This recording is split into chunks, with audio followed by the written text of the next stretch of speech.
أعوذ بالله من الشيطان الرجيم.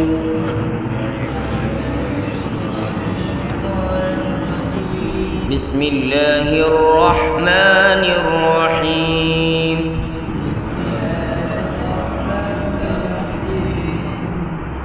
وقطعناهم في الأرض أمما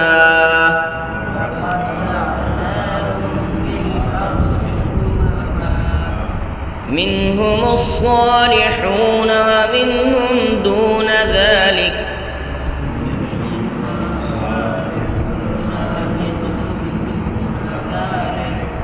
وبلوناهم بالحسنات والسيئات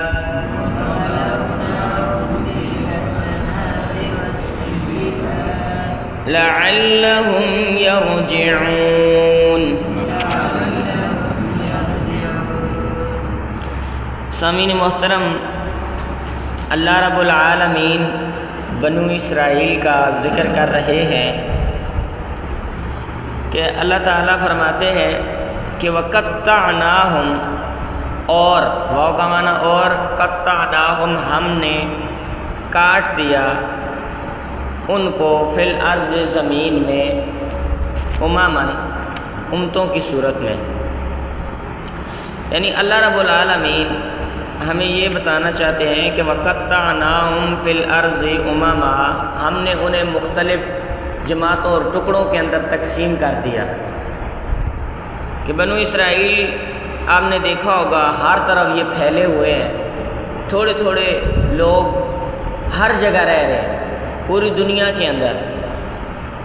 تو اللہ تعالیٰ فرماتے ہیں آگے کہ وَمِنْهُمْ الصَّالِحُونَ، من کا معنی سے ہم وہ، الصالحون، کہ منہم الصالحون، ان میں سے بعض نیک ہیں، ومنہم دون ذالک، اور ان میں سے بعض اس کے علاوہ ہیں، یعنی برے ہیں. نیک جیسا کہ عبداللہ بن سلام رضی اللہ تعالیٰ عنہ یہودیوں کے عالم دین تھے، بڑے تھے، سردار تھے، لیکن جو ہی نبی کریم صلی اللہ علیہ وسلم کی بعثت ہوتی ہے تو آپ فوراً ان کے اوپر ایمان لے آتے ہیں. یعنی اللہ تعالیٰ ہمیں یہ بات بتانا چاہتے ہیں کہ ان میں سے نیک بھی ہیں اور برے بھی ہیں. نیکوں کی الگ جماعت بن گئی اور بروں کی الگ جماعت بن گئی. اب دوسری بات اس میں وہ لوگ بھی آتے ہیں دوسری تفسیر کے اندر کہ جو ہفتے کے دن زیادتی کرتے تھے. ہفتے کے دن وہ مچھلیاں پکڑتے تھے، اللہ تعالیٰ نے انہیں منع کیا ہوا تھا، لیکن ان میں سے بعض لوگ اللہ تعالیٰ نے کہا ہے کہ وہ لوگ تھے جو منع کرتے تھے، لیکن بعض وہ لوگ تھے جو زیادتی کرتے تھے. تو ان کے اندر بھی اللہ تعالیٰ نے دو گروہ بنا دیے. تو اللہ تعالیٰ اس امت کو سنا کے یہ بات بتانا چاہتے ہیں کہ جو لوگ اس امت کے اندر بھی نیک کام کریں گے ان کی الگ جماعت ہوگی، اور جو برے ہوں گے وہ الگ ہو جائیں گے خود بخود. آگے اللہ تعالیٰ فرماتے ہیں وَبَلَوْنَاهُمْ بِالْحَسَنَاتِ، اور ہم نے آزمایا ان کو حسنات کے ساتھ، نیکی کے ساتھ، وَالسَّيِّئَاتِ، اور برائی کے ساتھ. اب یہاں سے مراد کہ اللہ رب العالمین بعض لوگوں کو مال، دولت، پیسہ دیتے ہیں کہ یہ کیا کرتا ہے، اس کو کہاں پہ خرچ کرتا ہے، اور بعض لوگوں کو اللہ رب العالمین فقر و فاقے کی صورت کے اندر آزماتے ہیں. تو یہ جو یہودی ہیں، یہ جو اسرائیلی ہیں، یہ ان کو صرف اور صرف ان کی خواہش یہ ہے حکومت اور پیسہ، کہ ہم حکومت کریں اور پیسہ جو ہے کمائیں اور ہمارے پاس معیشت آئے. جیسا کہ انہوں نے یہ پیچھے تھے، برطانیہ کے اندر تھے، جرمنی کے اندر تھے، تو انہوں نے اپنے ملک سے انہیں نکال دیا. امریکہ کے اندر تھے، انہوں نے بھی نکال دیا.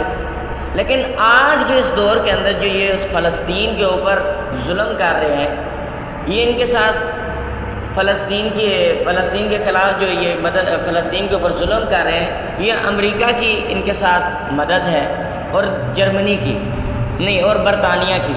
یعنی یہ دو ملک ان کے ساتھ لگے ہوئے ہیں، ان کی وجہ سے یہ فلسطین کے اوپر ظلم کر رہے ہیں. باہر اللہ تعالیٰ کی در کے اوپر دیر ہے، اندھیر نہیں ہے. یعنی اللہ تعالیٰ کبھی بھی ان کے اوپر اللہ کا عذاب آ سکتا ہے، اللہ تعالیٰ انہیں پکڑ سکتے ہیں۔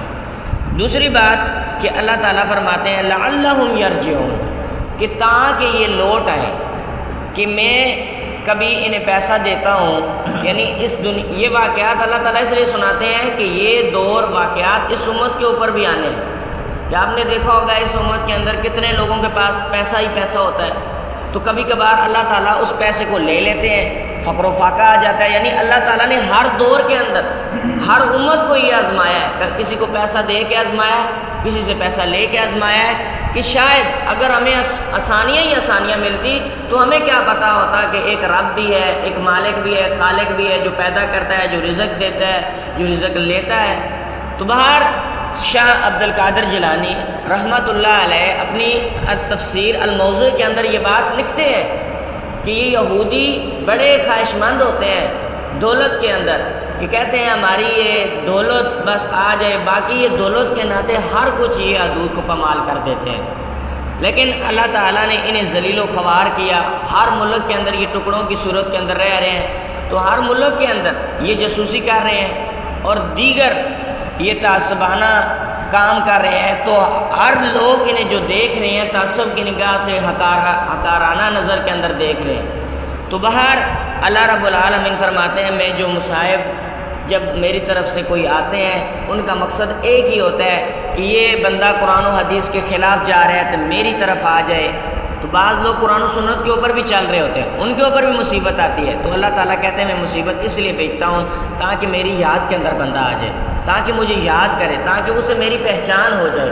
تو اللہ تعالیٰ سے دعا ہے اللہ تعالیٰ صحیح معنوں میں ہم سب کو اپنی پہچان کرنے کی توفیق عطا فرمائے، اور اللہ تعالیٰ ہم سب کو اس پر عمل کرنے کی توفیق عطا فرمائے۔ سبحانک اللہم و بحمدک اشہد ان لا الہ الا انت استغفرک و اتوب الیک۔